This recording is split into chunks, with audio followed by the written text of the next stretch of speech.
Yeah, this week we have more kind of, I suppose for a lot of you, familiar faces with our very regular face, Michael Pike, and Sheila O'Donnell, that I think a lot of you have probably met before as well. Yeah, and we'll do both talks and discussion afterwards. Yeah. So Sheila's going to go first, so I'm just going to read a little introduction about her. Yeah, so for anyone who may not know, Sheila O'Donnell is the founding director of O'Donnell Toomey Architects, and she graduated from UCD in 1976. And after that she worked in London before she returned to Dublin. And she established the practice O'Donnell Toomey with John Toomey in 1988.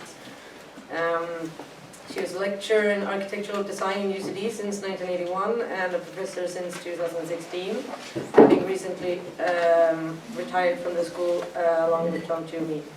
She has taught and lectured at schools of architecture in Europe, Japan and the USA. In 2015 she was joint recipient with John Toomey of the RIPA Royal Gold Medal and the American Academy of Arts and Letters Brunner Prize. And in 2019 was named Architect of the Year in the 2019 Women in Architecture Awards for her work on the Central European University in Budapest, Hungary by O'Donnell Toomey. So welcome, Sheila O'Donnell.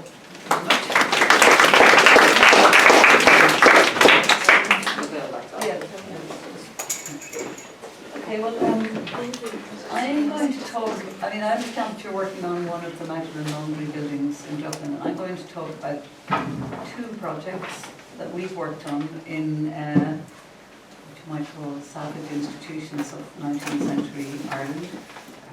You could say maybe 2.5 projects, and one was 2 projects, and then about a kind of after project we made in Venice in relation to our Leopard project.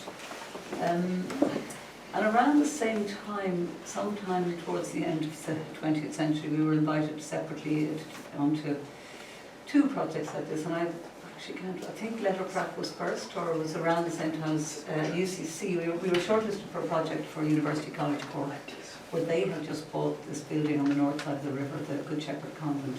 So the UCC campus is down at the bottom of this picture, and that's the kind of main beautiful 19th century quadrangle, built in Cork limestone for the education of students on this lovely hillside overlooking the River Lee in the landscape. And at a very similar time, maybe a little bit later, that big red building on the hill, which was the Good Shepherd Convent, was built. And it's very visible from the UCC campus. You see this. It's one of a number of amazing long institutions on the hills in Cork, which are sort of striking and a bit spine-chilling for their very length and singularity. And the idea was UCC bought this and they wanted to make what they call a satellite campus on that side of the river, which would have a number of faculties, law and music and social studies, and I actually can't remember what the other faculties were, because it was mathematics, I think. So they wanted us to make a master plan for a campus and then to make designs for the different buildings within it. And one of the things that's most striking about this building, which in a way this image shows very clearly, is that it was originally built as 3 buildings in the 19th century, and they were in the middle of the convent where the nuns lived, which is the most elaborate and has these very nice kind of French chateau mansard roofs.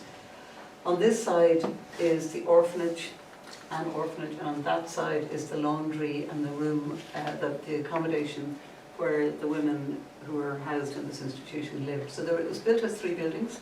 And then you can see in the background those 2 chimneys. This one is a very big brick chimney coming out of the main laundry space, and there was another smaller chimney here.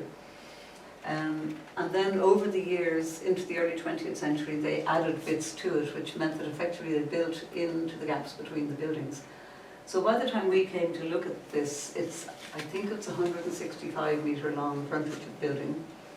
And if you look at that from the front, you can't see any door. So it is this really peculiar presence that it's a closed institution and that states its closedness through its architecture.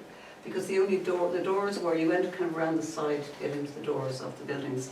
And then they filled in, oddly, this infill was a bishop's apartment. We never ever worked out why the bishop had to have a place to live in a place stuck between the orphanage and the convent.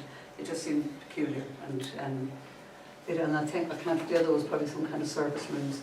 But there was this amazing feeling that the building had a front, which is very formal, and then on the back it had a whole lot of kind of ragged extensions, which had been built over time. And these are, I mean, in a way, I was just saying before I started that the story of these institutions goes back to when they were made and what their purpose was, but it also goes forward from when we finished looking at this into now and the future. And that photograph at the bottom is from an amazing website called Abandoned Ireland. It's called. It does all the abandoned buildings. That's a photograph taken sometime in the last 10 years of the current state of this place, which is one of these inaccessible buildings. But it sort of put itself out to society that it was taking these young women and, you know, they were in nice kind of very sanitary conditions, working away on folding sheets and things. But this photograph, which probably also comes from sometime after UCC sold it, gives some sense, because it's on quite a steep hill, of this feeling of kind of intimidation that the building has as you approach it from below, that it's so solid and so close. So when we approached it, this is the, I'm afraid, because it's maybe more than 20 years since we stopped working on this project, which didn't go ahead, and with pre-computers, I don't have very many drawings because all of our material is now in the Irish Architectural Archive and they haven't yet catalogued it. So, but this map is looking from UCC way down here. You can see these three buildings which gradually got filled in, but you can also see that there's the laundry, for example, and the other workspaces were built on the back. So there was a kind of tangle of buildings behind. In the centre, as part of the nuns' convent, is a chapel, very, very beautiful 19th century, small-scale Catholic chapel, which caused a lot of excitement among conservationists because it was pre-Vatican II. It had never been changed to turn the priest around to face the people. It still had the old kind of altar which was one of the reasons people took a huge amount of interest in its conservation. That wasn't an aspect of it that particularly interested us. But one of the things we realised then was that this was the formal front, but if you were, and that was that stairs, I was looking at the other photo, if you were an inmate, you were not brought in the front door. So the entrance is through here and up to the front door there. If you were an inmate, there was a lane at the back which actually goes down past where it says burial ground, and you were brought in through the back and brought into a kind of shed which was still there when we came down first. And in that shed there was a series of interconnected spaces that eventually led to one of the staircases here. But in this space here there was what I suppose you would call it, it looked like a sort of stall, a big wooden stall with walls the height of a ceiling. It didn't have a ceiling because it was in a space, and then there was a shutter and a door that had a lock on the outside. So we were wondering what this was for, and we were told it was the place that women were put into when they first arrived until they calmed down enough to be brought into. I mean, just the whole thing was still, when we were there, it was 1995, I think. The nuns hadn't moved out that long, and I don't know how long it was since the last Magdalenes had been there. But then, I mean, Hugh wrote about this, our project, in a book which I can leave here. But by bringing the women in the back, and then when they eventually came into the building, they arrived on the half landing staircase.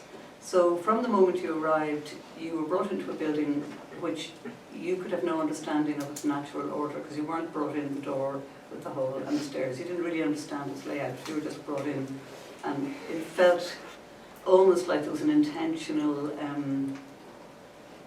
aspect to that, in that women were being, well, there seemed to be a kind of inherent confusion in how you experience the building.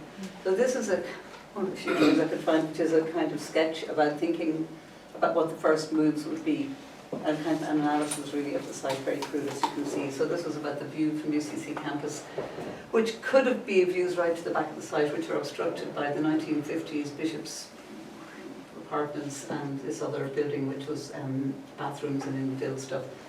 So our response, and then there was a very poor 1950s building here, and the main structures were these ones. So our response was to take down as much as possible of the intermediate stuff, so that we would kind of reduce it to its basic footprint and to a kind of clarity of expression. And then the big chimney we would keep as a kind of landmark and as a memory of the laundry and that it had been there. And the other second chimney didn't seem to be as important, because we felt it was important not to completely remove all evidence of the convent, of the laundry. So our first move was, when we talk a lot when we're looking at existing buildings about subtraction and addition, and the first thing you do is you look at what's there and you analyse what's essential and what's the part of it that is its most significant element, and then maybe you first of all think what to take away before you think what to add. So in this case there's quite a lot of subtraction, all that yellow stuff.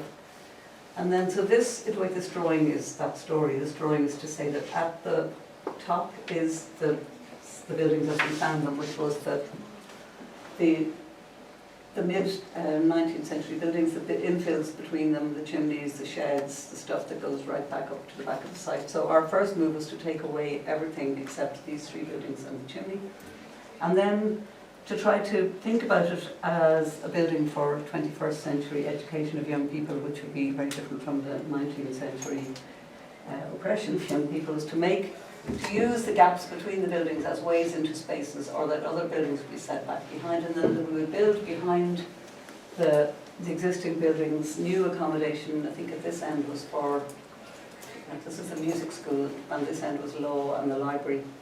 And we were keeping the chapel for concerts and music, because UCC has a very strong music department with some interesting instruments. So in a way, we're just saying that, and then there was a master plan about putting student housing down the front, because it's a very steep site, so these were quite low buildings that would be down below the others.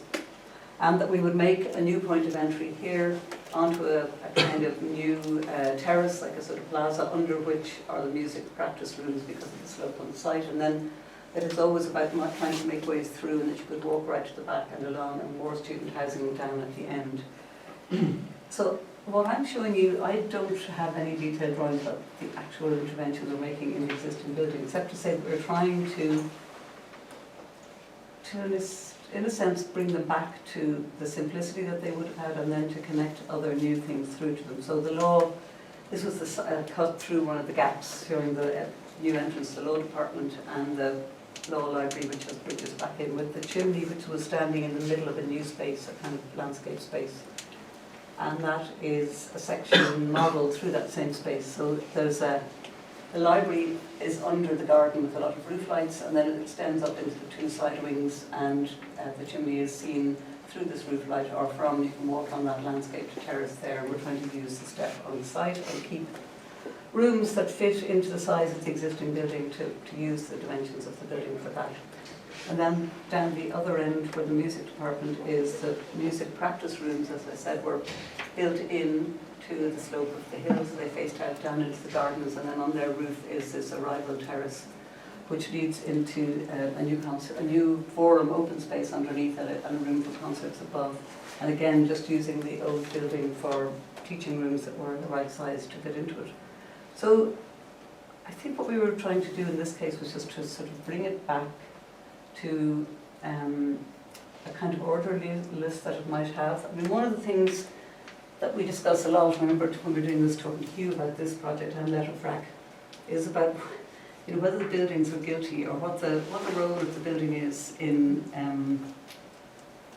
people's understanding of its history. And maybe it's something we thought about in both projects. One thing that I felt very strongly is that obviously, you know, all these buildings are quite well built, they've got good scale rooms, they've got fairly good daylight.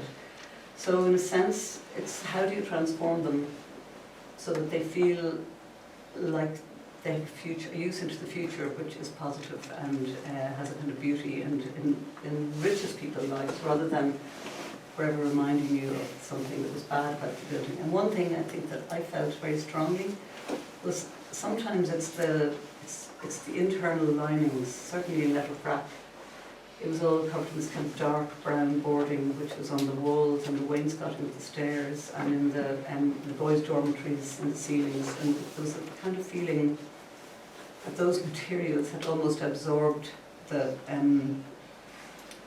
things that had happened in the building. And that in a way, if you could strip back a little bit, take the layers of, it's almost like taking off wallpaper, but going maybe another layer back, to take away, because there is something about those Irish 19th century buildings, that kind of wooden wainscoting, which a lot of, so I have a friend who calls it nuns wainscoting. You know, there is something about that material and that way of finishing buildings that does represent, well, for those of us who were in school in the 50s and 60s, where buildings felt like that there is something, I think there's something about how you freshen up a building, how you lighten it. And this building definitely needed lightening. I mean, it was really terrifying. I actually found this building in a way more terrifying than Letterfrack, and that might be because it's much bigger. Also because I didn't know it. I'd always known Letterfrack since I was a child as a place in the landscape, so I kind of knew about it. But this was such a warren, such a tangle, and so I'm sorry about not having more drawings, but in the corridor, this is the laundry building, but in the corridor right at the ground floor that led to the room that had the chimney, there's a pointed arch, and carved into it, actually it wasn't carved, it was plaster, well, it said repent or perish. So as you were walking down towards the laundry, you were walking under these terrible messages that were being given to you overtly. So UCC just managed to acquire more land on the same side of the river as the main campus, and they changed their strategy and decided not to build in the Good Shepherd, so they sold the Good Shepherd and was bought by a developer who I think just thought they could come in and turn the whole thing into loads of apartments, including the chapel and the convent. And when they discovered that particularly the chapel had very strict planning restrictions on account of this pre-Vatican II chapel thing and lots of interesting kinds of marble, they were kind of horrified. I mean, I can't just stick apartments in. So surprisingly, a while after they realised they couldn't get planning, there was an accidental fire and the place went up in flames very dramatically on top of the hill. I mean, it was amazing. I mean, I find that photograph really distressing, and this is what's left. And oddly enough, the fire, or maybe it's just the fire and the clean-up after the fire, removed all those buildings we were going to remove. Well, except actually the bishop's apartment is still there, obviously indestructible. But it removed all the stuff at the back, including the chimney. And it's one of those, I mean, people have tried to get planning, I don't know, it's just going to remain as a ridiculously huge and inappropriate monument to something, an awful time of our history. But I mean, when I was just looking it up last week, you know, it continues to be discussed, will anyone ever get planning, will anyone ever do anything with the Good Shepherd? And in a sense, its history defeated the people who tried to do something to it. But I think it's just interesting for you moving into this territory that you're in. That the planners were so determined that the developer wouldn't ruin it by putting in the apartments that they didn't let them do anything with it. I mean, it could be argued they might be better off to say, yeah, go on, stick a whole lot of apartments, and if people who live there and they'd be happy and it's perfectly good accommodation. I don't know, I've got very, very mixed feelings about that. I mean, we were very frustrated because we were really trying to think seriously about how much do you take away, how much do you leave, how do you avoid the thing being so demolished as people forget it was ever there, and then the risk comes that it could happen again. So Letterfrack, as I said, is in a very different context in a small village in the west of Ireland. And this was an industrial school built by the Christian Brothers in about 1780s, so I think it's probably around the same time as Good Shepherd. I mean, it was a time when Ireland looked to its religious institutions to take care of social issues, which were obviously to do with poverty and other things. So a lot of the issues they purported to take care of were ones that probably weren't really problems, like young women who might be having some kind of sexual life or something, which was considered to be such a problem for society that they had to be locked away, or someone becomes pregnant, or in the case of Letterfrack boys, city children who were out of control and committing very minor crimes, would be sent away to Letterfrack. I mean, I suppose the most famous graduate of Letterfrack is Mannix Flynn, who will come up later in my presentation. But he was sent there when he was 8, and he came from a Dublin area of flats, and he's put into this landscape that we think is beautiful. But I'd say if you were an 8-year-old city child who'd never been outside the city before, you wouldn't have thought it was beautiful. You would have just thought it was completely terrifying, because you're surrounded by mountains and noise and wind. So the Letterfrack project, it was interesting because the Christian Brothers, this was maybe taken in the 70s, a bit before Art Lyons, Connemara West had bought the building, but it was very much in this condition when we first came there. And the Christian Brothers had come in the, as I said, 1780s, but before them, on the same site and further up the hill, including some of these workshop buildings here and another building behind, the Quakers had come to Letterfrack and had built some buildings and carried out some really interesting projects about getting people, local people, to have some work so that they could survive in the famine, in a way as a sort of famine relief. So they had started working further up the hill, and then the Christian Brothers, so they had kind of cleared some of the land, and the Christian Brothers came and they flattened the land and built this institution. And there's a big stream running down the right. They harnessed electricity. There were many ways, and the first electricity in the west of Ireland was in this place because the brothers managed to put an electrical power plant on the stream. I know you said to me you've all been immersed in the awfulness of these places for maybe you want a bit of lightness, but this is a very distressing poem by Richard Murphy, I think, called Letterfrack Industrial School, which is about the things I'm saying, about the bog, brown glens, mica schist rocks, waterfalls, gulching screes, and wild boys, so-called wild boys, children from the city, are brought to this place, and as the poem goes on, it gets very, it gets into the detail. It's potted in varnished pews, stunted in beds of cruciform iron. They bruise with sad hurt shame, orphans with felons, bastards at loggerheads with waifs, branded for life by a bad name. One almost hanged in my boot room has run free, dressed as a girl, saved by a thieving gypsy. And there was that thing about that there were some children who were orphans in this school. There were some children who were so-called felons. There were any child who in any way was a sort of problem. And this, I have very mixed feelings about this photograph. There are a lot of photographs of the plays that they put on, the Pirates at Penzance, I think this was. And actually people we spoke to who had been there said that one of the best things about the school was there were periods when this kind of activity was actually very positive, and that the boys really liked this, that they got. Then, as we later came to hear about all these abuses, because we worry about seeing little boys dressed up as girls and worrying about what the connotations of that are. But there was, the other thing that is interesting to us is that actually it was quite integrated with the village of Letterfrack. And people went in and out, and there were cinema nights when the villagers came in and the boys, and they all watched films together. But underneath that all, we found it quite hard to get people to talk more about it, people who lived there who felt kind of a guilt after the matter. So this is one of the Quaker buildings, the basket industry, that they set up further up the hill. They built some light timber structures like this one, and some stone buildings. And so there was a feeling of, this is in a way all set in the scene, the typical house in Letterfrack in the 19th century. So the Quakers were there just after the famine, and the brothers were there quite a bit later. And these were boys, and they did teach trades. These were people learning to be bakers, and this was in the exercise yard. These 4 boys were apprentice bakers. So I would say that the school had ups and downs in its history, which probably, as all these institutions, depends on the individuals who are running it. But certainly by the end, it was pretty bad. And this, I just found this very poignant when we were clearing the site to start the work on the furniture college. That we found this little metal shoe, but it's about this size. So it's not for a horse; it's for a child's shoe. And so those blacksmithing was one of the trades that they learned in the workshops behind. But it sort of struck us as being, I don't know, somehow poignant. The idea that you would put a child's shoe with a metal, like a horseshoe, to make it last longer, I suppose. They'd all be clattering around the place. But so we were invited to come down in, I think probably in the 90s, by this group called Connemara West, and they had bought, the Christian Brothers put the building up for sale around that time, and they already existed as a community development organisation, and it's a publican, the man who runs the shop, Kieran Dunn, who was their chief executive, who came out of a kind of background of social work and community projects.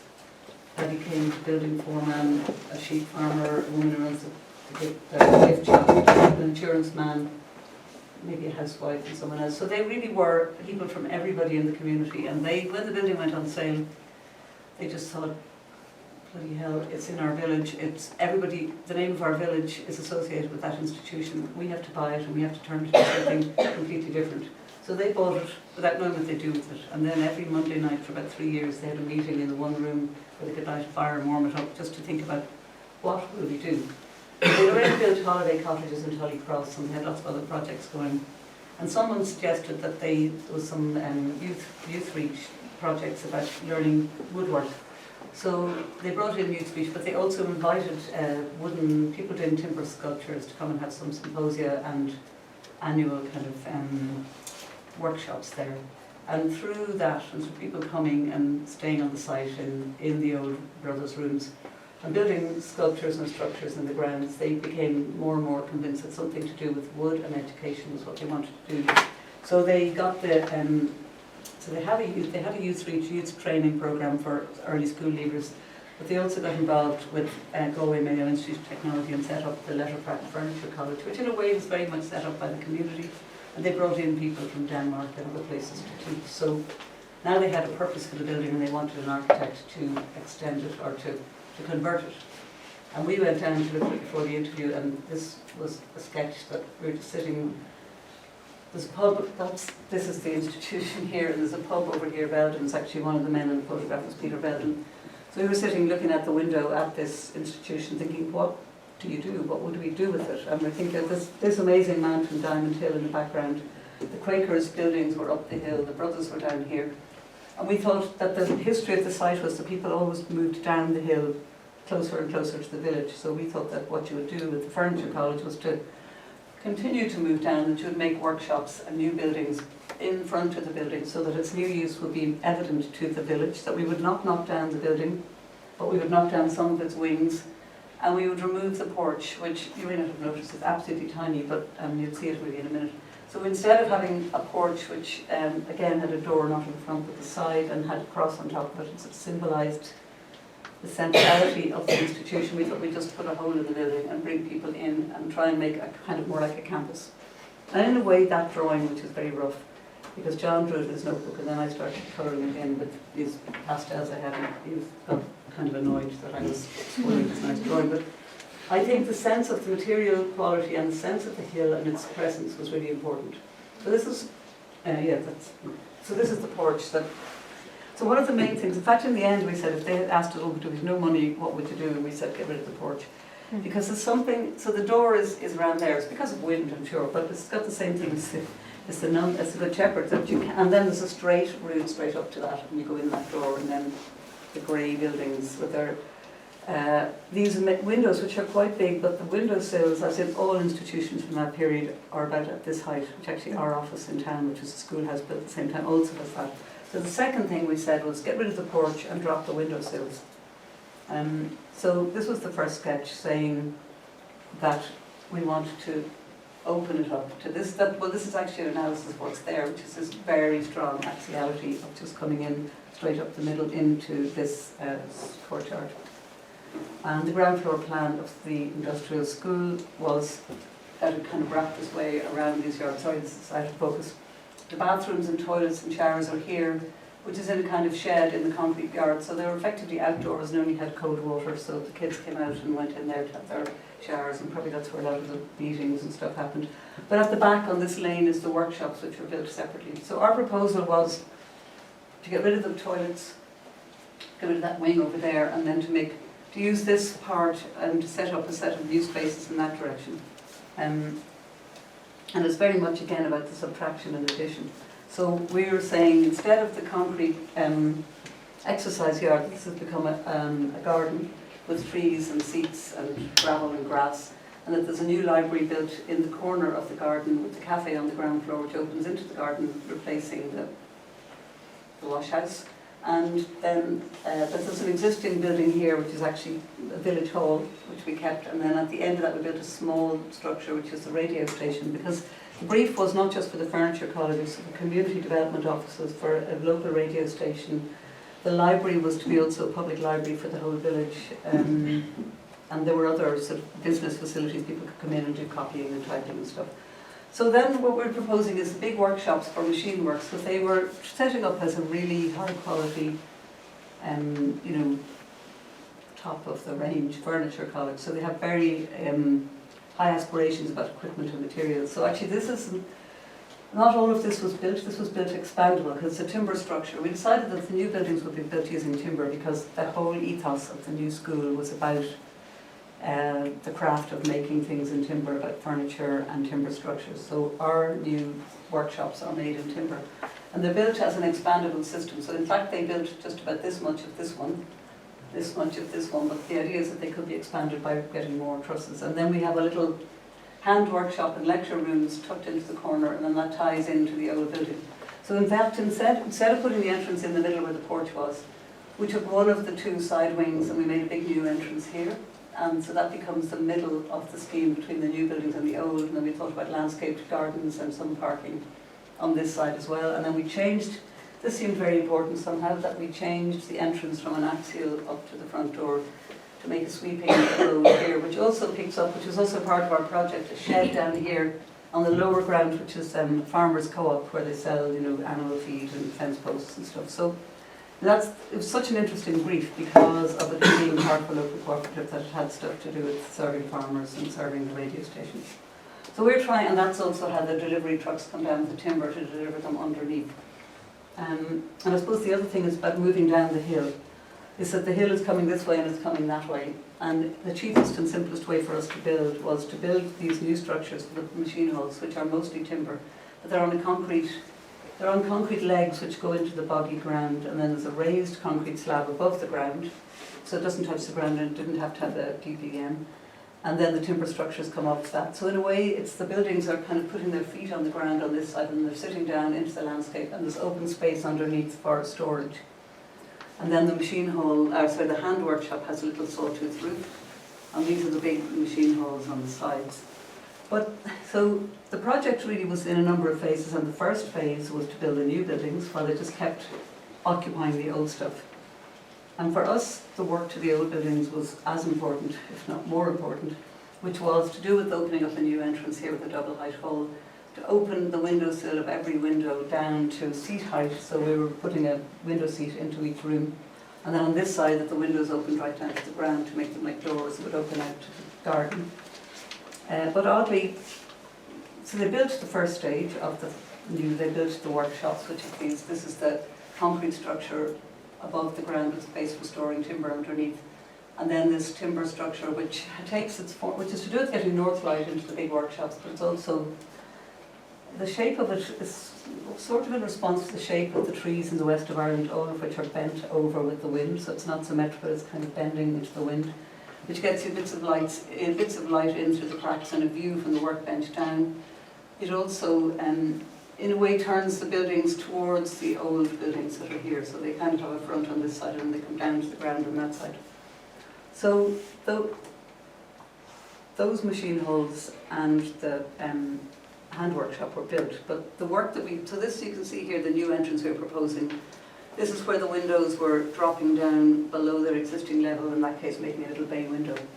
But what happened was that once we'd done the first phase, and actually GMIT took over from the local people to run the building, and they couldn't really see what the point of doing those other things were. They were saying, well, there's rooms in the building, we can use them, it's all right, it's fine. And they kept coming along and putting in a bit of a fire curtain here, or doing minor changes, which, because to them, they couldn't see what the value of the transformation was. And the original client, which was Connemara West, was very interested in the idea of the transformation, because for them, it was their local institution. The local people, I think, felt a little bit implicated in things that had happened and felt that maybe they might have known that sometimes there were cruelties going on that they didn't mention.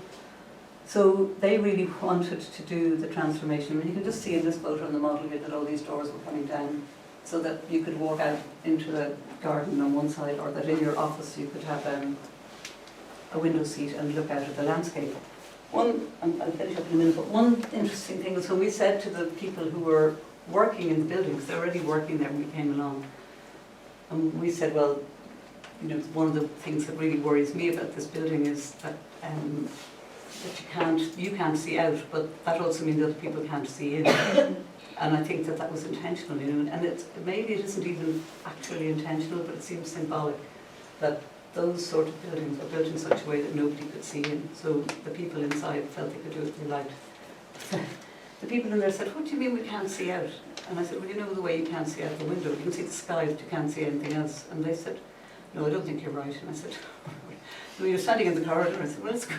And they said, oh yeah, I never noticed that before. I never noticed that I can't see out the window except to see the sky. But so they were sort of used to being in this enclosure.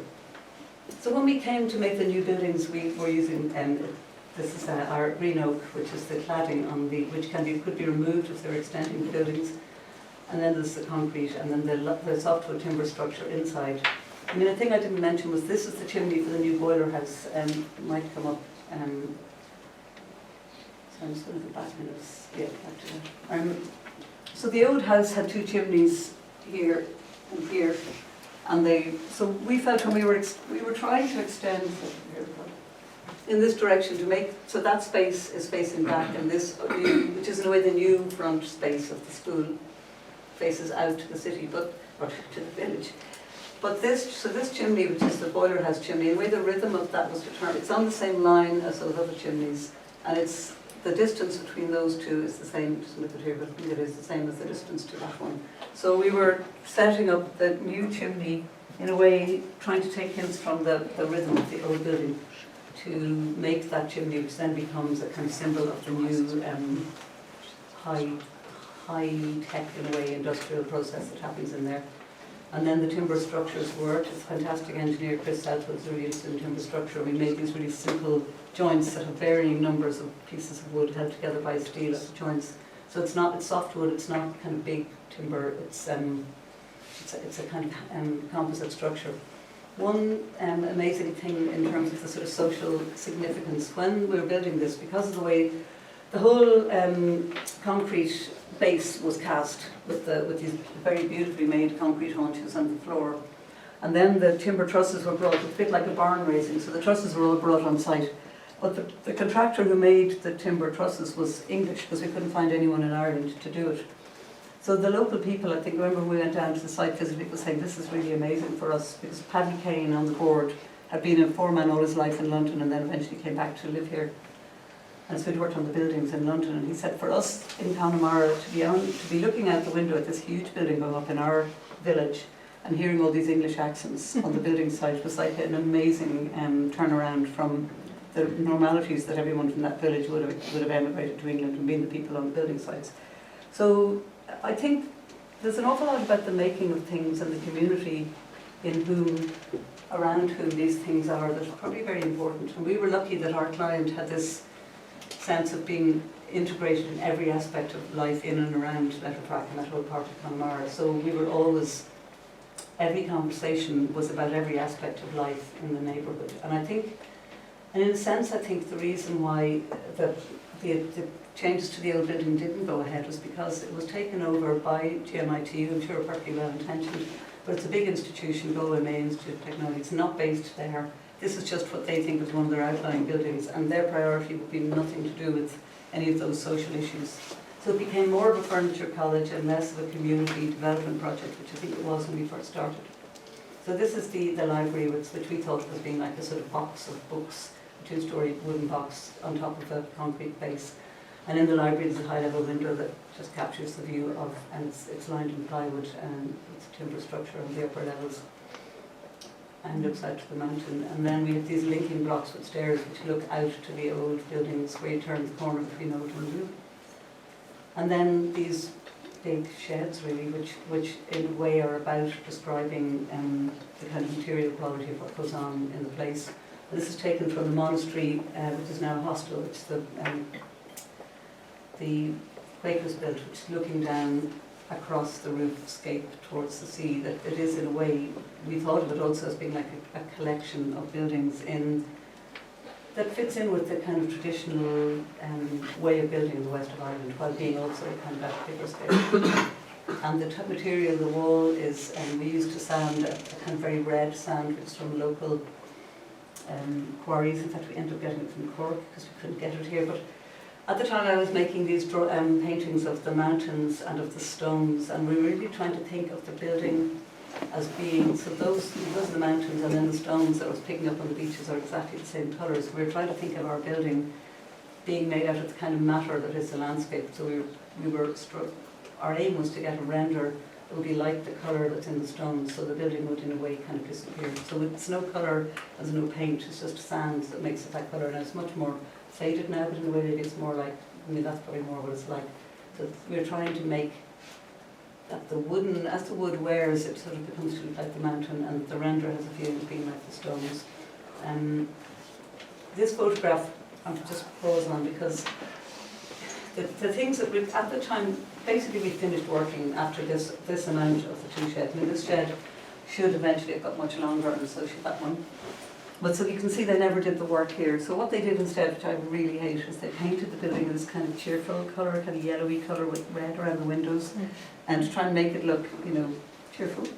And the other thing they didn't do is any of the landscaping work. So you come out and you're on kind of rough and gravelly ground. So what should have been happening here is that you have some places for parking, but also some landscaping, some seating and trees, and that the old building has got this other render on it and is open. So these, when we were invited to Venice, and I think I won't go into the Venice thing, but I made these new drawings so I suppose in a way that's what you have, and this is what you were meant to have, which is that you can see the windows all opening down here, the new opening, new entrance coming in, the ramps coming up, the garden, and the sense of planting and trees, and somehow the conversation between the old and the new happening in a way that just doesn't happen. And I think the painting the yellow and the red makes that much more obvious, that there's no conversation between the old and the new. But this was the intention, and sometimes, you know, all you can do is you get to a point where the project exists and they have the space to do the teaching in, but they don't have the transformed place, which is partly a loss to them for their teaching, but it's also really a loss to the story of the institutions in Ireland and what responsibility as a society we take for saying that a way of honouring the people there is to spend the money and the time and the thinking on making some kind of transformation that means that the things that were negative to the people who live them, like the high windowsills and the horrible wainscoting, are now transformed into something that shows also that in a way the buildings, these are perfectly fine buildings, and because they're quite narrow, they've got good light, that the buildings are innocent, but it's the way they were used that's a problem. So that's very highly technicolor sort of image of you know, I think for those people it's such a big thing to build this college in the landscape, and in a way it was almost like the scale of the brothers coming and building the school there, and it just seems to us it's personal sadness that the project was not completed. I think I'm going to pass over to you now. Thank you.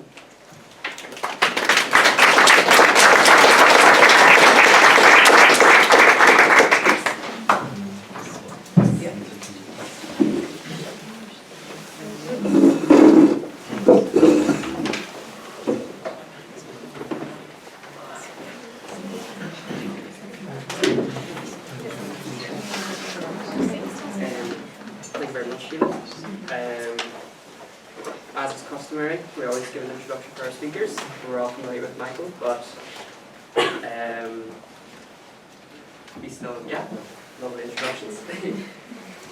So Michael is a director at GKMP Architects. He graduated from UCD in 1998 and worked with Grafton Architects until 2002. GKMP was established in Barcelona in 2003 and moved to Dublin in 2004. The practice is principally concerned with the design of housing and public space. Since its inception, the practice has received a number of architectural awards. Both built and research work has been published internationally and has been selected for inclusion in the New Horizon Architecture from Ireland exhibition at the Chicago Architecture Biennale 2015 and the Nine Lives exhibition at the London Festival of Architecture 2015. He has been teaching at the UCD School of Architecture since 2000, and he was also a program coordinator for the affiliated architecture course at CES UGA, La Coruna, between 2010 and 2015. He has recently completed a research master's on the housing projects of the Catalan architect José Antonio Coder. So yeah, thank you, Mike. Okay. So I'm going to talk about this project that we're very much in the middle of working on at the moment, which is for the transformation of St. Senan's Hospital in Enniscorthy, which is also a very large Victorian institution. So this is the building more or less as we found it. And it was constructed in the 1860s by two architects, James Bell and James Farrell, who had been working in the OPW and then were given the commission for this building. And I suppose it was part of a whole network of these lunatic asylums that were constructed across the country in that period, sort of between 1820 and 1860. So there's a whole series of them. There's obviously a very large one in Cork, there's another one in Ennis, there's one in Sligo, there's a whole series of them. So this building, and I suppose I'll show, is kind of there's about 12,000 square meters. It's about 260 meters long. And it sits on a hill just to the south of Enniscorthy. So this is kind of the front of it. This is kind of a view from the south, showing, I suppose, a bit similar to what Sheila was showing. There's this kind of huge array of buildings that were gradually added out the back. And then you can see here, it overlooks the Slaney and across to the mountains. So it does have this incredibly privileged position. And this map, which is, sorry, a bit faint, but you can see the location of St. Senan's here, and this is Enniscorthy town here, with the River Slaney winding its way through. So it's kind of a building that we would have known just from driving along the Wexford Road. There's quite a lot of trees between the road and the building, but you do get these glimpses of the building because it obviously has this presence and has these very high kind of Italianate towers. So what happened in relation to this is that the HSE had been running this, and actually there were still patients there up until about 2010. And they then put it on the market a couple of years ago, and our client, who's a local developer, bought it from the HSE for €750,000, which was the building, the 12,000 square meters of the building, plus quite a large amount of land all around it. So I suppose in a way the building itself was probably regarded as a huge liability, but there's obviously a huge amount of land that goes with it. So this client had some advisors, was getting advice from quite a well-known conservation engineer and from a couple of people in the Department of Housing, or Department of the Environment as it was, I think, at the time. So they ran a kind of competition where they invited 12 different architectural practices to come and meet with them initially and to sort of present some very initial ideas for the project. And they sort of had an idea that they probably wanted to turn it into housing in some form, but they were kind of open to that, so each team was asked to make a proposal on how they thought the building should be reused. And then they shortlisted 3 practices, and we were all asked to do a bit more work, and we were paid a small amount to do that. And we then represented back to them a slightly more developed scheme. And out of that process, we were fortunately selected as the architects. So we've been working since that happened in kind of summer 2018. We've been working since then on the development of this. And I suppose what had happened with this building, so it was constructed, a large part of it was constructed in the 1860s, and then there were a series of other stages of work that went on. And in the 1960s and 1970s, CISC, the big building contractor, had a contract to replace all of the floors with concrete floors and a whole lot of other work. So they were basically on site for about 20 years, doing a huge amount of work. Like, I mean, the original building is kind of mind-boggling in terms of the scale of the construction, but the scale of this work done in the 60s and 70s is also kind of extraordinary.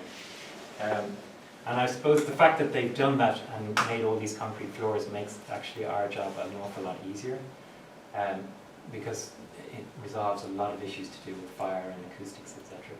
So this is the kind of spaces that, when we arrived, the kind of things that we were faced with, which was obviously all of the kind of original interior had been stripped out, and there was this kind of, I suppose, HSE issue, kind of partitions, concrete floors. But then I suppose on the outside, it was more or less intact and actually quite fine. So it has this kind of these Italianate towers and these very fine. So there's a Kilteely granite base which was made, and then the bricks we think were made on site. That there was a brick field on site to make these red bricks, and then these kind of paler, sort of yellowy white bricks that form the kind of decorative features around the openings. So it is this kind of very fine construction. And these are sort of the plans, which again are probably a little bit difficult to see. So this is the ground floor plan, which is, as we said, 260 meters long. And the way that these were organized is that there was a central block which contained the kind of administration and staff facilities, and then there was a male wing and a female wing, and then to the back in the sort of central part was kind of kitchen, laundry, and this was a sort of concert hall which also acted as a dining hall. And then these two are the admissions wings, so a little bit like Sheila was talking about in the Good Shepherd. The patients weren't brought in through the front entrance, they were brought around the sides and into these admissions wings. And I suppose that, in a way, there's a lot of parts of this that are quite sinister and foreboding, but the admissions wing is probably the scariest part, where you go in and there's a whole line, still a whole lines of lockers with people's names on them. So obviously they were dropped off by their family or whoever, and they put whatever belongings they had into these lockers, and were then brought through into the rest of the building. So most of the accommodation then was in dormitories, and there were some individual cells for more difficult patients, but a lot of it was kind of dormitory. And then this part had a kind of courtyard in the middle, which I suppose is a big part of what we were trying to intervene to do. And then there's kind of boiler house and other facilities at the back. So these are kind of the upper floor plans of as we found it. So I suppose in terms of the process, we did quite a lot of historical research to try and find out about the history of the building, the nature of the institution. So as part of that, we worked with Freddie O'Dwyer, who was in the department and had done a PhD about these lunatic asylum buildings. So he came on board basically to assemble the history of the building. So we were obviously using historical maps. I suppose this map from 1880 or so shows the kind of estate in a way. So originally there would have been a wall, but that was lost when they widened the road. But there are parts of that wall intact along these boundaries. So it kind of sat very much within an estate.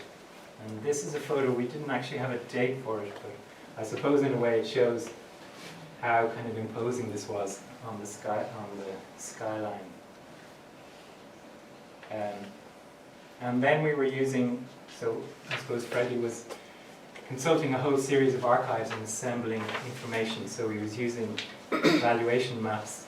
These were some of the original drawings from the archive. And I suppose we were using all this information to make this series of drawings, which again are kind of faint, where we were trying to really disentangle the existing building, a little bit like some of you are doing for the Magdalene Laundry, to try and work out what period each part was made at. So again, that we could start to make judgments about it. So this was kind of, the red is showing what was constructed initially, and then the kind of two wings were added. Then there were a series of other parts kind of up to the 1930s that were added, and a series of sort of later additions. So we kind of made this composite drawing which was trying to analyze from which period each thing was added. And then we started to think about the parts that might be taken away as part of our project. And that was, I suppose, determined by things not being original, but also partly by the condition of, so some of the buildings were in a really poor state of repair.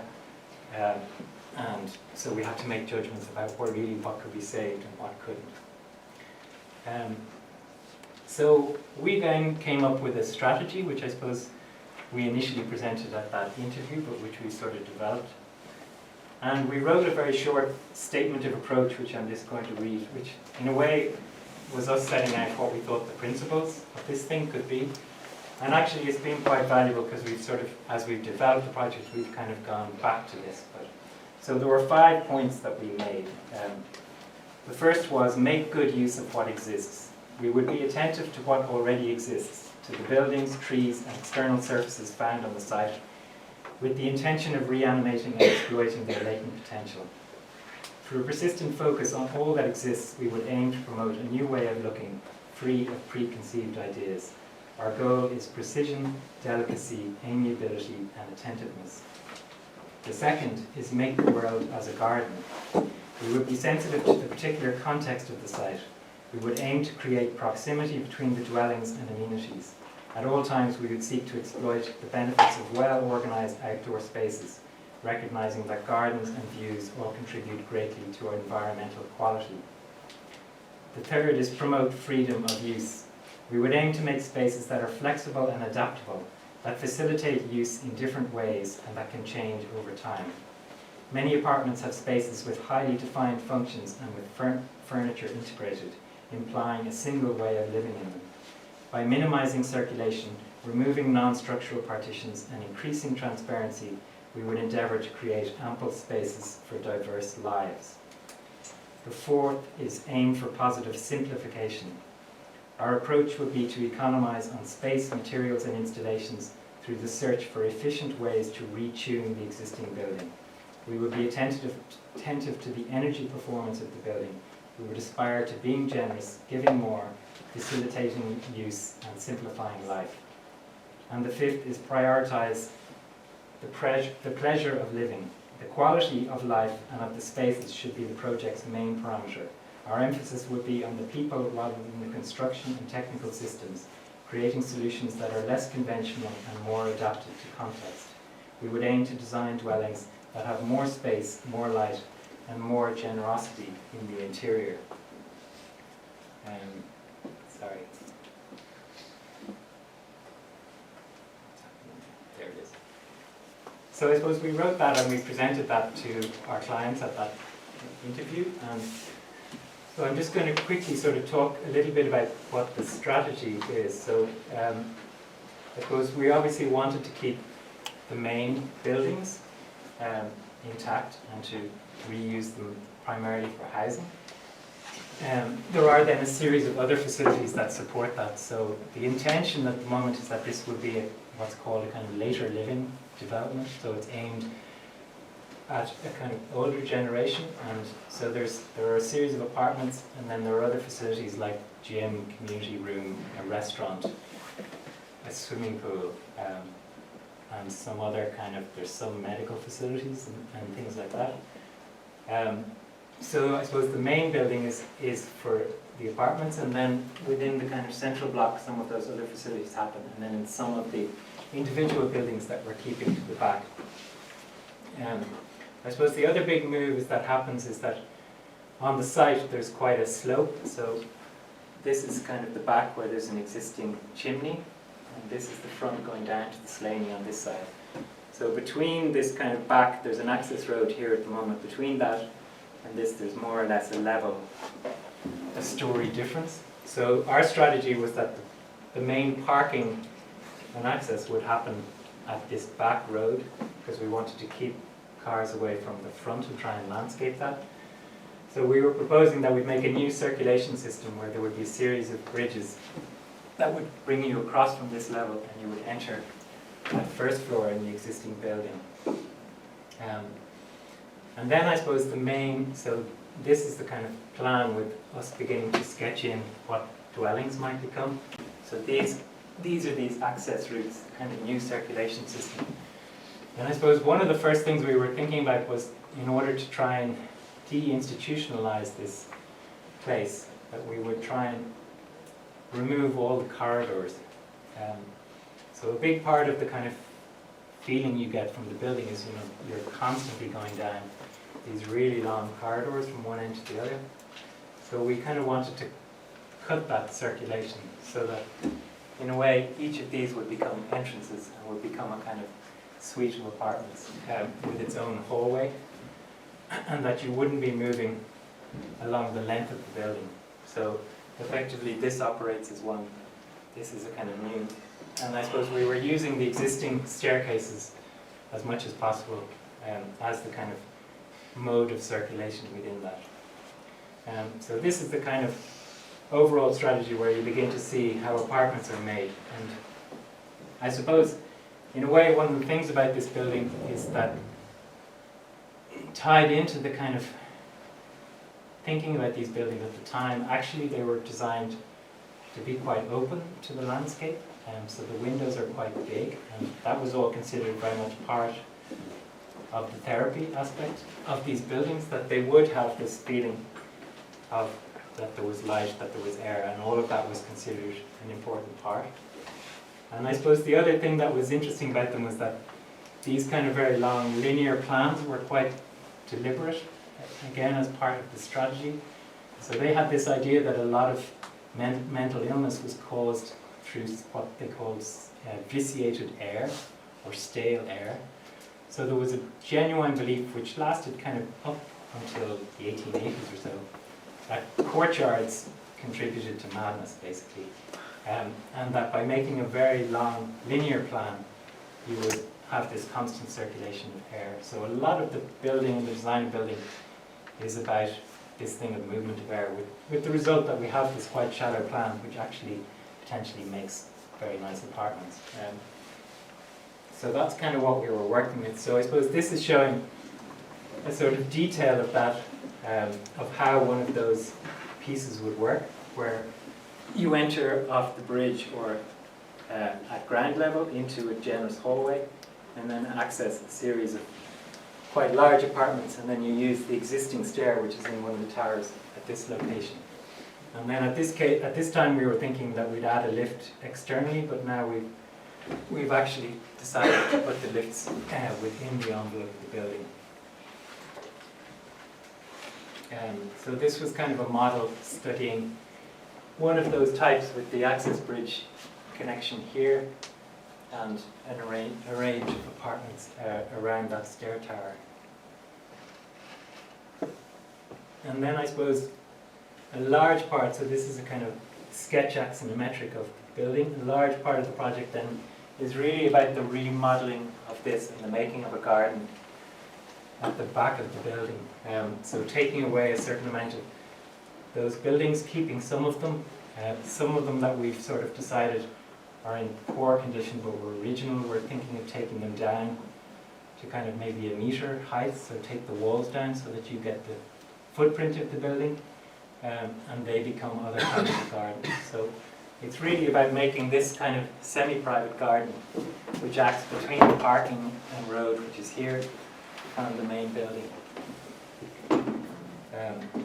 And so these are a series of sketches of that, and we are proposing to make a couple of new small apartment buildings at the sort of ends of that garden, which is really trying to contain the ends of it. So there's a couple of buildings that we can't keep, or that were sort of poor 1960s buildings that we're taking away, but we're replacing them with these small little apartment buildings.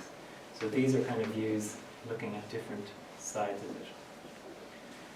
And then this was the original access to the building, which was then closed quite a long time ago, but as part of the scheme we're intending to reopen that entrance and make this the kind of main connection. So these plans, I suppose, are showing kind of where we are at the moment. So we have planning permission, and we're now working on the kind of starting construction drawings. So I suppose this is the kind of central block where there's a restaurant, there's a kind of large lobby and some other facilities.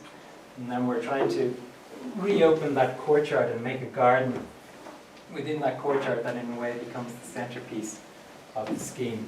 And then the apartments are arranged along these. These are the access routes into the apartments. And these two are the kind of new blocks, small blocks of apartments that we're adding at each end to contain the garden. And then what was the concert hall is becoming a swimming pool. And there's a series of other small facilities within some of those existing buildings in the garden. So that's the kind of upper floor plan.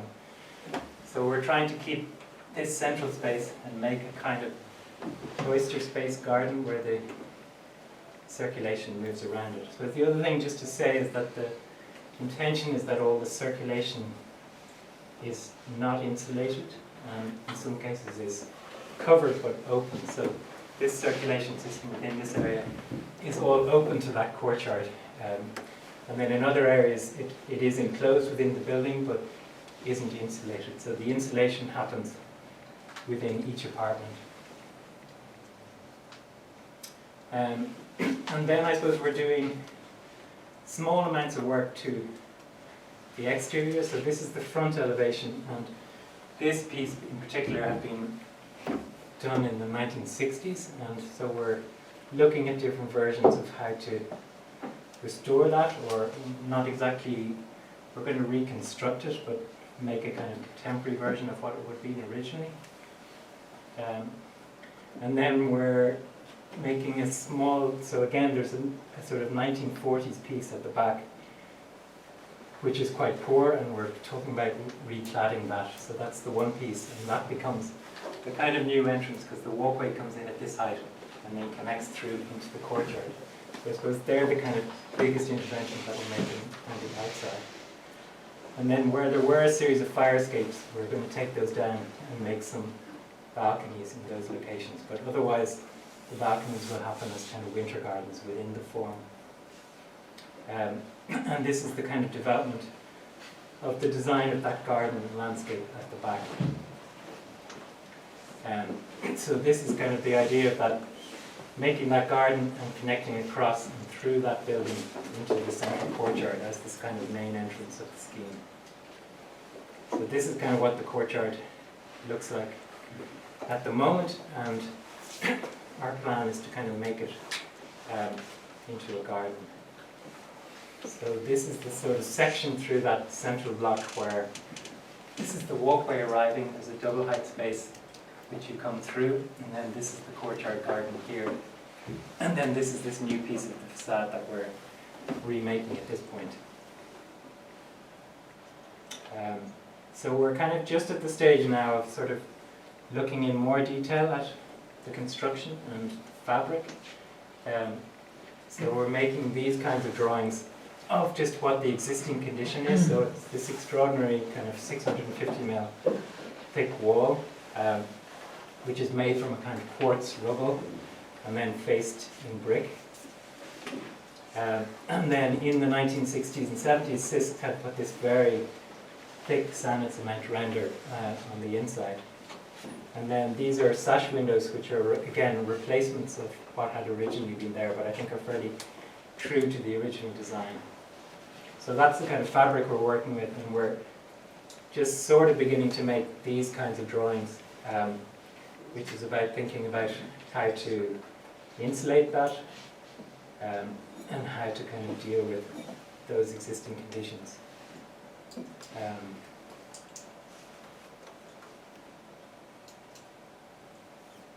So we're talking at the moment about making because we've got this thick layer, we're talking about making a kind of calcitherm, which is a sort of breathable insulation in a thin layer on the inside.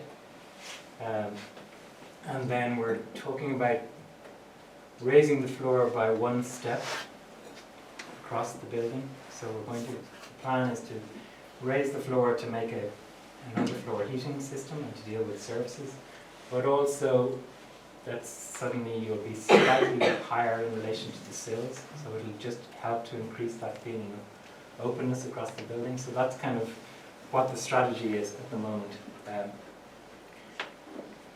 And then the plan is to make a centralized, so there had been originally a boiler house. We're going to make a centralized system which is going to run on biomass. So that's going to be the heating strategy, that there's a renewable energy source which is going to run the building, and that will obviously feed then the underfloor heating system throughout. So this is kind of the stage we're just at now, where there is a contractor on site who's stripping out. So we have permission from the council to strip away the kind of partitions. So we're at this kind of extraordinary stage where they're going floor by floor and removing all of that stuff, so you can start to see what's there in terms of the structure, which is obviously mostly from the 1960s and 70s. And that's kind of where we are with it.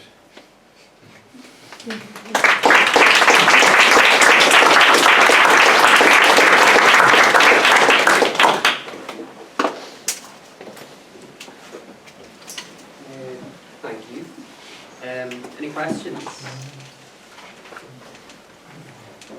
Yep. Yeah, how or what kind of gave you the impression that the bricks were remaining on site? Well, I suppose, so there's been a fair bit of research done, and there was an article in the Irish Builder which described it, and did describe that thing about the brick fields. So we're not entirely sure about that. There's a little bit of a question there, but at the moment the evidence that we have is that the red bricks were possibly made on site, the other ones weren't. So that's, yeah, we're kind of, I mean, I suppose to a large extent a lot of that archival research was done by Freddie O'Dwyer and put into a history which accompanied the planning application.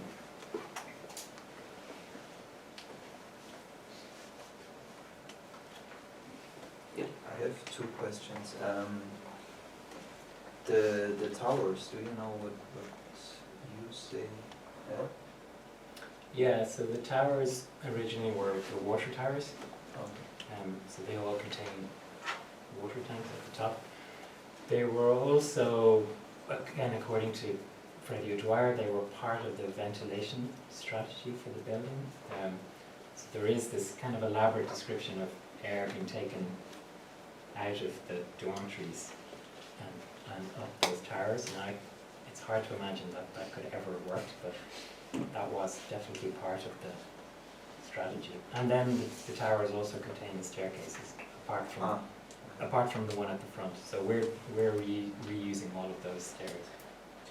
And as a pedestrian, I use the front entrance and not the bridges in the back. Yeah, so the idea, I suppose, yeah, you will still be able to come up to the front, and obviously things like the restaurant will be public access, and so they will park at the front and come up. But the idea is that the residents' parking is at the back, and then they enter across those bridges.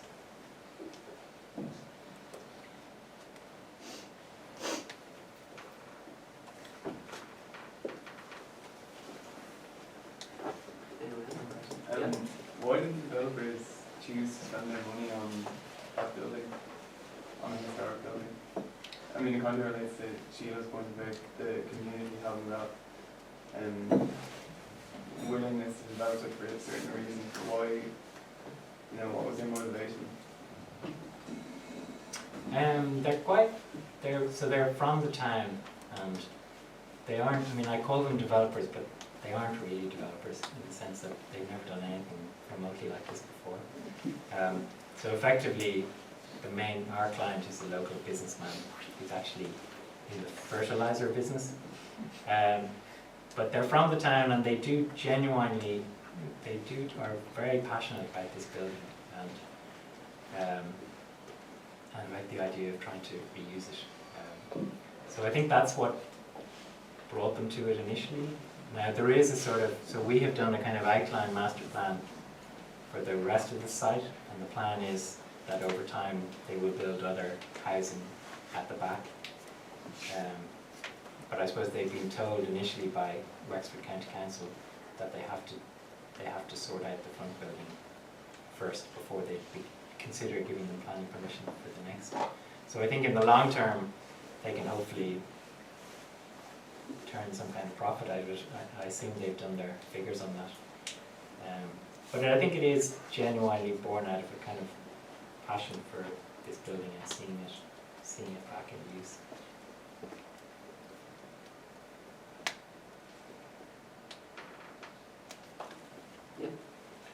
It's just a general question, maybe to Sheila and Michael, about that. Well, I was very struck by what Sheila was talking about in Letterfrack, where in a way the making of the new pieces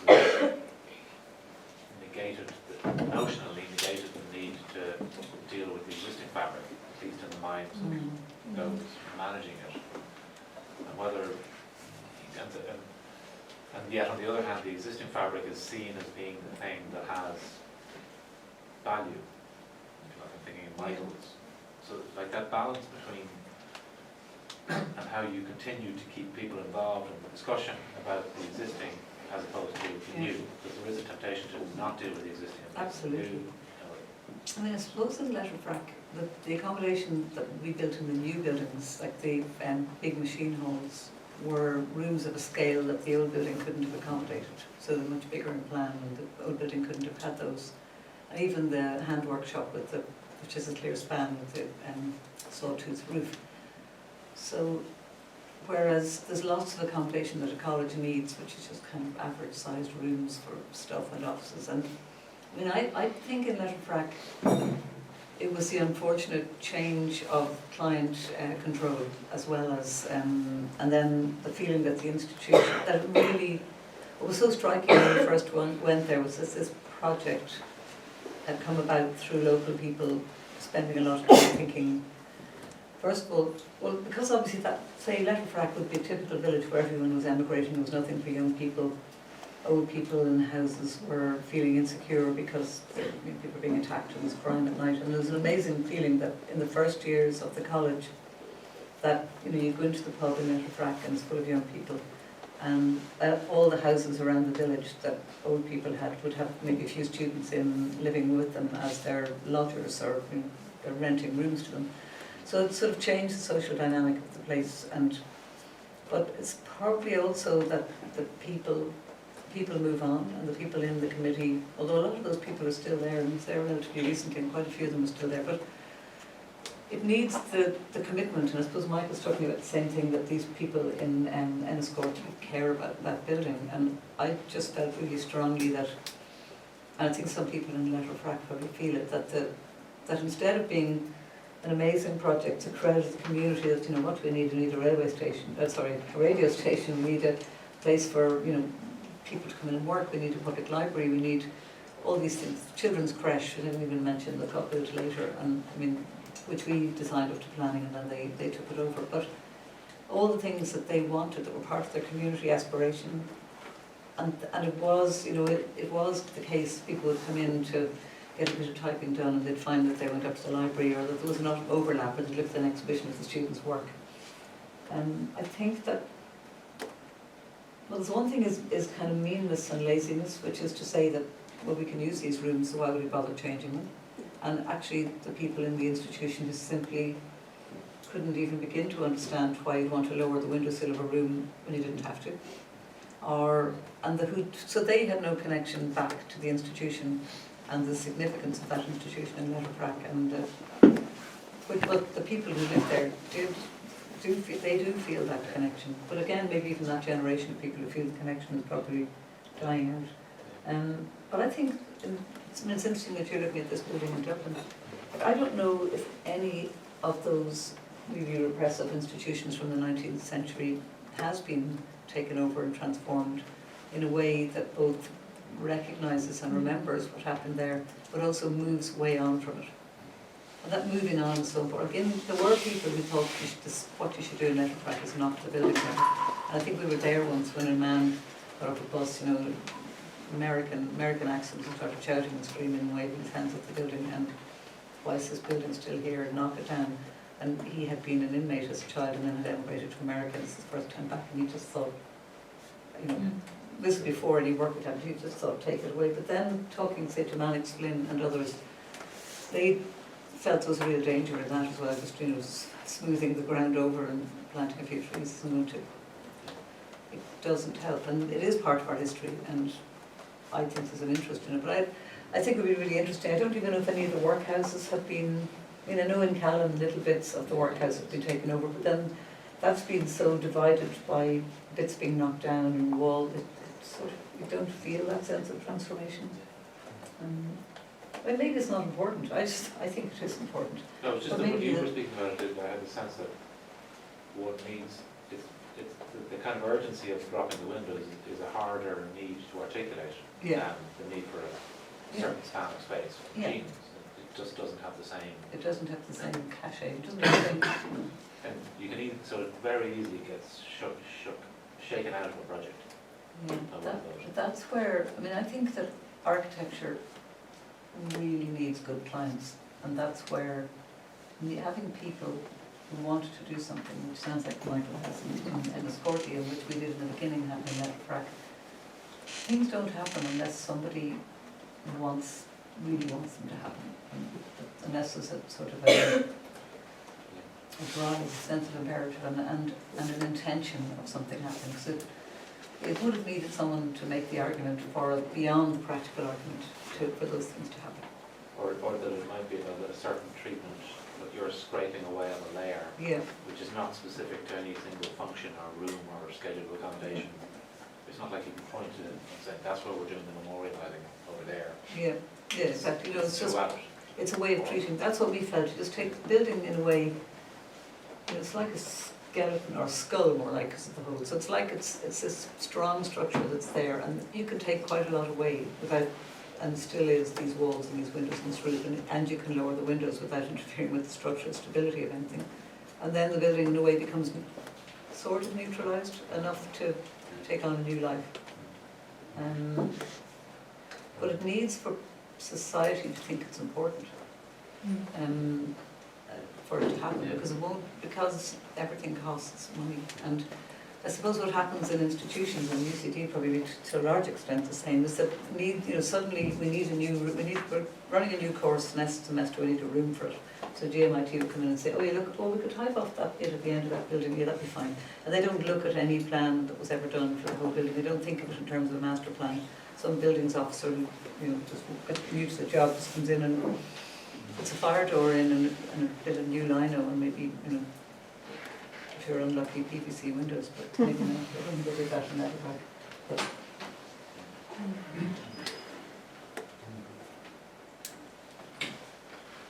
And what stage are you at in your project? Have you started design, or are you in the kind of moving through analysis into design or survey? I think survey is really important. I mean, it's funny, like in most of those projects we did a lot of the survey work ourselves, and something about just spending time in the building, looking at it and studying it and understanding it seems to be quite important in terms of then knowing what it is you should do with it. And part of it is the buildings can be confusing, like you were talking about the various tones they put in different layers in the 60s, and that you're trying to see the layers and what bits are essential. You might well decide that the bit that was built later is as important or more important, but somehow it does take time and a place to understand its character. And the character might be the very thing you're trying to change, or it might be the thing you're trying to keep. The thing about the layers, just to remember, when we were doing the Venice project, I wrote a piece about, because we did the Irish Pavilion in Venice in 2004, which was just after we realised it was definitely never going to be finished, this project. But the theme of the Biennale was metamorphosis, which later got changed to metamorph, and so we were invited. I mean, this seemed like, if the theme was about metamorphizing, that this project was about the metamorphosis of one thing into another. But so in a way we treated the Biennale as an opportunity to kind of finish the project architecturally, or to sort of draw a line under it. So we built an installation, we built structures which represented the old and new buildings, and we made those new drawings and we wrote about it. But it was, the thing about the layers that I was talking about was something that came to me in a story I read, actually, a story by William Maxwell, a really wonderful American writer, called The Thistles in Sweden. And this is a story which, it's really I wrote here. I said recently I read William Maxwell's Thistles in Sweden. The story is told through a detailed description of a New York apartment in 1950, moving through the rooms, describing their contents, their surface finishes, colours, patterns, texture. He evokes the personalities and relationships of the occupants, their past, present and future lives. He interweaves place and time. It struck me that this could be a way to tell the letterfact story and bring the threads together, to let the old and the new elements talk, to focus in and pull back and get an overview. So what he does is he describes this apartment and with a young couple, and really detailed description of some curtains that she makes to hang on a wall and something, a piece of furniture, and that the way the place transforms and that their life moves with the transformation, and in a way their life in that apartment is represented through the layers that they've added to it, and then when they're finished living there, maybe all that goes away. Which is what made me think about that in letterfract those layers were added in somehow. That the surface layer represents the kind of living that happened, which is the kind of living we want to forget about. So that's why I thought we could maybe strip things back.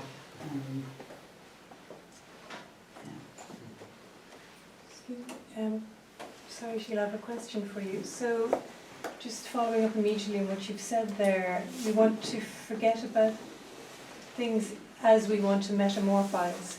Is that what you're saying? Or well, I'm saying that I loved when you said the buildings are innocent. That really, I found that very appealing as an idea.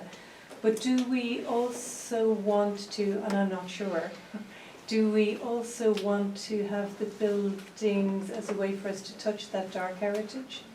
Well, I think that they what I'm saying is that they still will by being there, I think, because they'll still look like 19th century buildings of that time.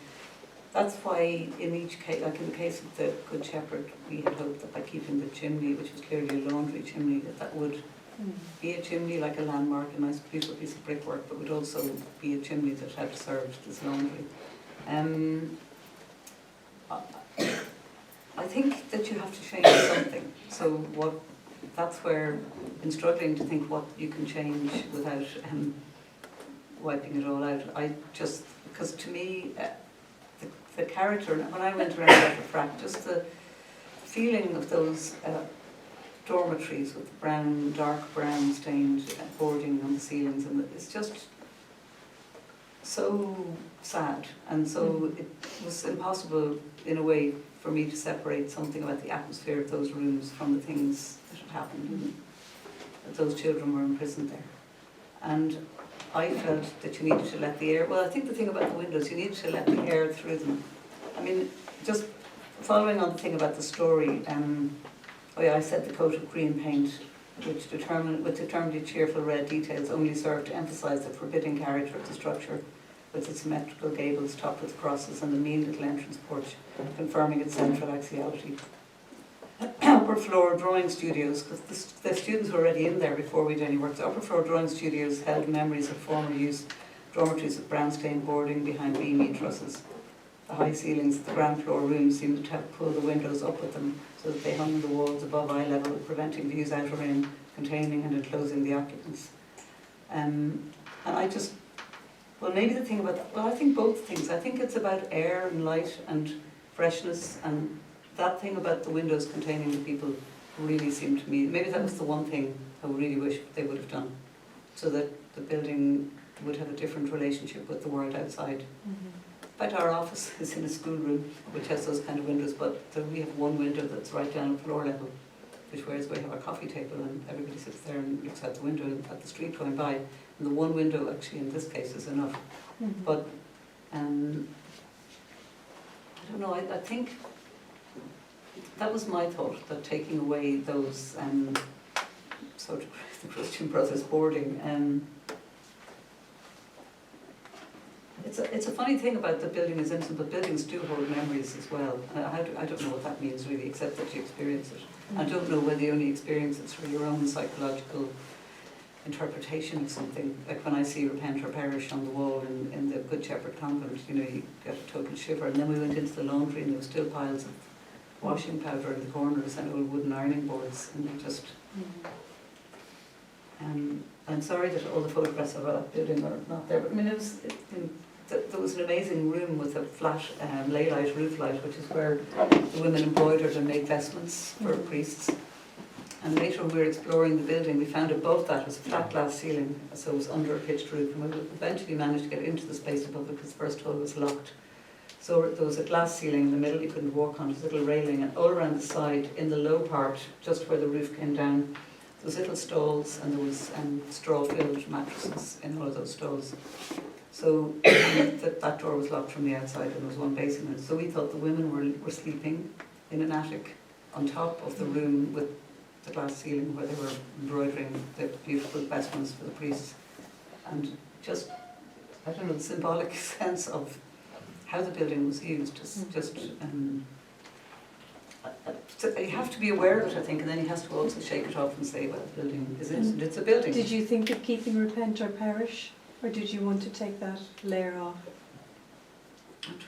I think we probably kept it, yeah.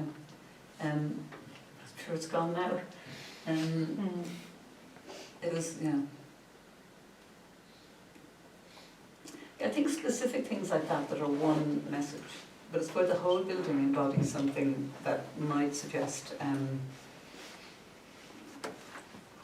of course you could say, well actually I'm sure it's fine if you keep the groundboarding, but I felt anyway for a drawing studio it should be light and bright and, you know, opened up. I think also buildings are quite tough and they can take a level of transformation, you know, especially those kind of buildings where, you know, they have such strong walls. The windows, you could make the windows bigger in any direction without really interfering with the wall. I like the idea that the buildings are kept and not knocked down. I think the people in Letterford, I think it was just a gut reaction of a man saying, why don't you knock the whole thing down? But and in a sense we owe it to more than the actual people who were in it to keep it. We owe it sort of to society beyond, and to say that this was a part of our history and this was a part of the history of this place. And I think what's very nice about you saying, well, you know, the idea that the local people are interested in the transformation in Enniscorthy or in Letterford is also important, so that they still continue to feel it's part of the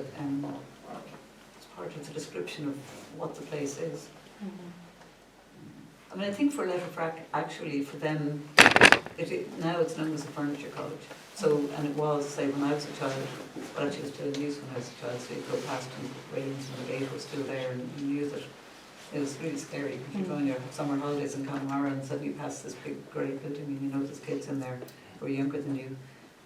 But now there's no railings and there's paths across it and it's a crash in front of it, and so you might say, well, it doesn't matter about the architecture, it doesn't matter about the transformation, but I think that if you go there now, the worst part of the campus is the old building, and in a way the old building was a very fine, but it was well built.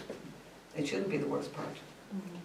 But you know, actually it's very robust, and it could be that in another 40 years someone else will come along and say, yes, we can still change it. Because once you don't knock it down, it's still there as a player in the game. And actually I think you have to also be prepared that your own buildings will get changed and, you know, added to or knocked down or whatever it is that, because actually that's part of the story of how we make places, is that people's aspirations, people's priorities change and their needs change. So I suppose you have to allow for that, be ready for that. Things will keep changing. So I suppose I hope that someday someone will come along to consider that a fact. I don't know what will happen to the Good Shepherd Convent in Cork. I don't know if it's the only one of those. I know very often people can't get planning permission for work to old buildings. They burn them down. The thing is, if it had actually been raised to the ground, I suppose there would be a chance for people to build more. So I think it's hanging in to use a very old-fashioned religious term, it is hanging in kind of limbo at the moment. There's enough of the walls left that it's sort of still there.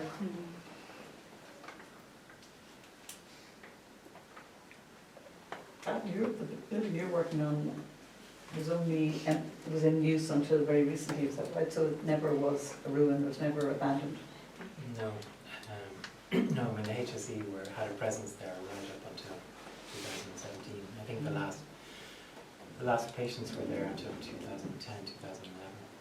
But they were occupying the building, and they had people there all the time. But at the same time, they were allowing people to just strip all the dirt off the roofs while they were still there. So a lot of the roofs were in very poor condition, and that's part of the work that the client has been doing since then, is to actually try and restore, at least so that the roof is intact, to keep the rest of the building dry. But the HSE were sort of allowing that to happen on their watch, which is kind of extraordinary.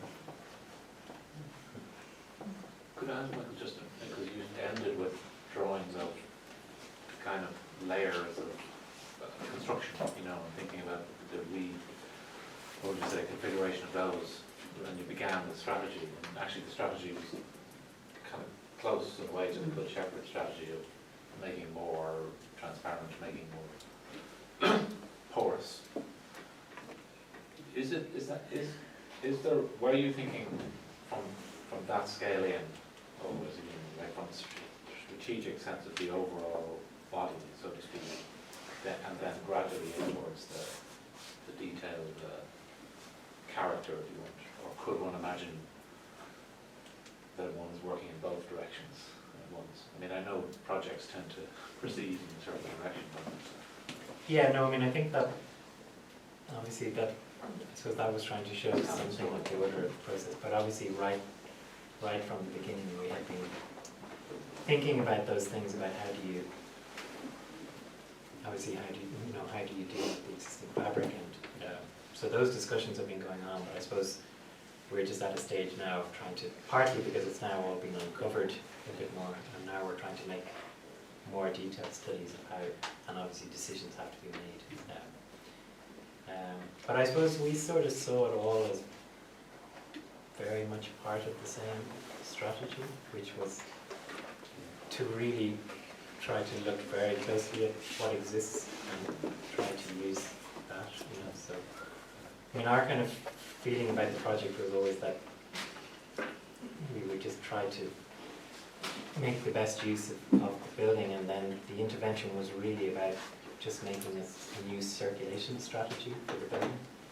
So we, part of the bridges thing is sort of this feeling, I suppose, a bit like Corb's phrase about building the circulation. That's really what we thought we were doing. So trying to deliberately cut the corridors and make a different way of moving through the building, and that was the intervention. And otherwise, it was really about working with what we had. But I think that's a really interesting thing about working with existing buildings, is that very often you're approaching strategy and detail at the same time from the beginning. And I really like that about working with old buildings, that you're dealing with the physical built reality and a requirement for a sort of strategic intervention. And it's partly to do with materials and construction and the sort of physical nature and character, but it's also to do with idiosyncratic things that are in existing buildings where they're supposedly symmetrical but they're not really, or there's a bit that that is adjusted to the site conditions, and that those things, you're always in a conversation with the old building, with its physical character as well as its strategic planning, and you learn so much from it by looking at the existing building and thinking about. Like, I think one thing is to do as little as you need to do, and as much as you need to do, and no more. That there's a sort of, how do you judge the extent of your intervention, what to take away, where the most effect will be had by making a dramatic change, and where you are actually just trying to respect the scale or rhythm of what's there already. So I do think, compared to projects that are completely new built, that there's a really interesting and engaging aspect to working with old buildings, that conversation with you and the building is always going on. And in a way, I mean, when we were writing about a less interventionist project, a little project within the of a stable building in Trinity College, which is a small transformation into a research centre of a tiny building. We described it as being more like translation, so you're more like a translator than you are a writer when you're working with an existing building some of the time. So you're translating something that already exists. And I think that's the role of, translators are really important, in particularly maybe, well, in any kind of book, but you really notice it in fiction that someone, and poetry, that someone can actually translate a poem in another language into English, say, and it's still a poem, and it still has it has the sort of necessary rhythm and structure that a poem has. It's not just taking all the words and putting the correct English word in. So I think that idea that you're translating a building is quite interesting, because the translation does, I think, include an aspect of transformation as well as literally just transliteration. Could be like version, when you think about versions of plays, like Frank McGuinness's version of Cherry Orchard. Yeah. That's probably not a real version, but there's quite a bit. Or Brian Friel did a few Chekhovs where it was the same thing, but it was a different thing. So Yeah. put through the sensibility. Yeah. There's an interesting thing is talking about whether, like, buildings being innocent, and then in some ways, though, because I suppose you're both talking about custody of buildings, and maybe custody and design aren't innocent necessarily. Because if you read the Jacinta, I mean, you guys don't all have it, but it's on reserve in the library, but the chapter about the Magdalene in the Jacinta Brunty book, it's kind of fascinating because they talk about when they moved into the building first, adjusting the windows, like obscuring them further, or an upgrade was to get an obscure type of glass. So like it just when Sheila, you're talking about the little things that you can do, there are these things where in occupation the thing is being inflected one way, and you guys keep thinking incrementally and in very precise ways, in other ways of honestly, of how do you transform those things? Because again, high windowsills aren't necessarily always about not looking out. They may also be about, and that's taking the innocent view, a large wall surface. No, but and sometimes that's the case. A large wall surface, that might be to hang maps of colonies, to teach the national school kids in the sort of national school program. So that's not necessarily innocent either. But I guess to understand to some degree what all of these inflections or strangenesses in these buildings are about. Like when you're again, like you were talking about, the kind of enlightenment, windows and air and view and so on. When we think about the asylum being a place of incarceration, so again, it's kind of fraught thing for you to think about in ways, but maybe there's not a whole lot of freight when you're making over elaborated design, but thinking about what if we did that, and then think about it. Yeah, I think you can see what the letter frack with the lowering windowsills and what you're talking about there, Marcus. You can also see those elements of architecture as part of systems of control, larger systems of control, and the possibility of then identifying those and disrupting them and giving them back. I think it was really important for both the talking about the entrances and exits from buildings, and from your evidence and from what we've been hearing in the rest of these talks about the survivors and about how the possibility of leaving or entering and all the emotional things that are tied up with that, and the possibility that through disruption, architectural disruption, that you can then appropriate in a positive way those systems of control and give them back to a future that's more positive and more has potential to be new on the same site, but yet not whitewashing it, not denying the history, because as you say, sometimes those buildings are so strong in their aesthetic that they can take that kind of disruption and we can now give them back a new architectural I think language. that's a really interesting point about disrupting whatever it is you interpret as being the oppressive aspect. Of course, you might be wrong. I mean, Marcus is right, it might be really nice to have all those high level windows. I mean, in our office, as I said, we've just got we've got maybe 10 windows up high, on 5 on each side, and then just this one window in the middle. which actually the people who had the space before us was a clothing kind of sweatshop. They made a hole in the wall for delivering cloth through, and so when we moved in we just put a window into that existing opening they had made. And now the room seems fine, it's one opening. So, but then that building didn't carry the same meaning. I don't know if you know that project that, I was just thinking about the thing about disrupting, Remco has this, I think it's Remco has a project with the Panopticon, which was, I don't know, you must have done it in the 70s to do that project, where it was specifically about disrupting, the Panopticon was an amazing 19th century design, maybe by Jeremy Bentham or some English philosopher, about being able to, one person in the middle, the prison designed a circle with a place in the middle where one person could look around and see everything. And Cole has did this project about disrupting, but specifically putting something, actually I think it's building a cross of buildings through the point which blocked the possibility of anyone ever being able to oversee the whole building from that one point. So that's a really kind of overt. Now, of course, it wasn't built because it was in the period when he wasn't a building architect, he was a kind of projects architect, but that is overtly, I mean, the title might even be something about disrupting the institution or disrupting the concept. And maybe that's kind of interesting sometimes to almost make a sort of shortcut abstraction of what do you think, if you're trying to make it almost like a rubber stamp diagram of the building you're looking at and thinking, well, what are the things that hold some sense of either an overt order which is no longer relevant or some sense of oppression, and think about how you might shift it. But I do think, just picking up on, I don't know if picking on what you said, but you could make a project that was all about how to change windows, and it might not even involve dropping the sills, it might just change what you put into the window. You might say, I will put one new window in and I'll do something else to these. I think sometimes quite small things which are also about use, and if the window becomes a different kind of device, it's something to do with air and light and energy. You can approach them from either direction, I think, from detail and or strategy. There's one kind of related thing in St. Senna's where the central block, which was where the staff were, they're all single pane sash windows, whereas the rest of the building, they tend to be 12 over 12, they're divided up, which was partly to do with safety, I think, or like the idea of patients trying to jump out the windows. So that was one of the things that we're not sure. We think we're going to replace the windows because the windows are replacements.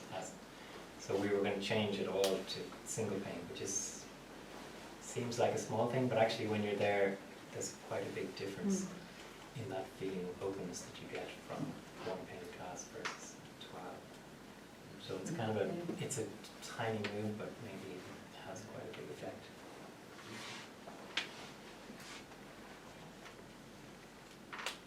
Floors you can sit on.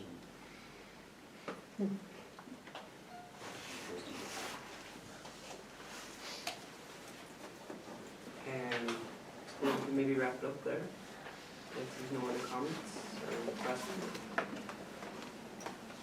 Yeah? Okay. Thank you very much, Sheila.